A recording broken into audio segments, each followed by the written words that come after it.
Ci siamo, buon pomeriggio, è ore 17, 17:15, consuetudine Casa Galas, quindi sempre con la preghiera di rimanere in casa, che le cose mi pare dicono che c'è la curva che va e non va, però insomma noi dobbiamo seguire quello che ci dicono e quindi siamo qui per la barzellettina della rubrica Casa Gala. C'è Berto che, vediamo Berto, ecco Berto, saluta. Ecco Berto, saluto. Allora, questa la dedichiamo a un amico che quando la sente sa che è per lui, che è quella del...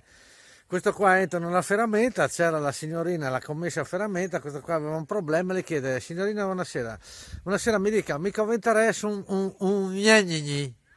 No, scusi, non hai capito, non hai capito, sei convente? Un gnegnigni? Guardi, non riesco a capire. Un gnegnigni? Guardi, non capisco, al momento che chiamo il titolare... Signor Franco, io che lei è un signor che non arrivi a capire che lui. Aspetta che... Bodica, mi dice, sei conventi? Un gnegnigni? Prego! Un gnegnigni? Non arrivi a capire. Un momento che clami Bruno, magazziniere, 40 anni.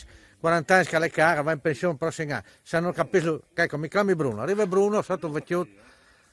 Buondì, che mi dici, sei conventi? Un gnegnigni?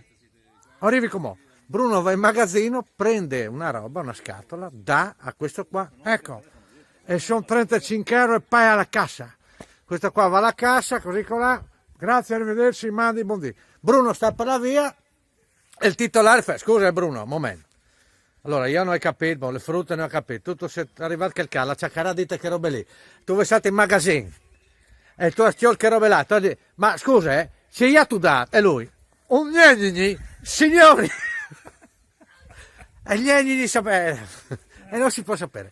Allora, sempre con la preghiera, rimaniamo in casa, un augurio a tutti, tenete duro, dobbiamo farcela perché le cose cambieranno e vedremo come. Teniamo duro, questa è la biretta delle ore 17, questa è Casa Galas, per voi, con voi, da voi, une robe vergognosissime. Ciao, ciao, ciao. Berto? Ecco lì Berto, un saluto, ciao.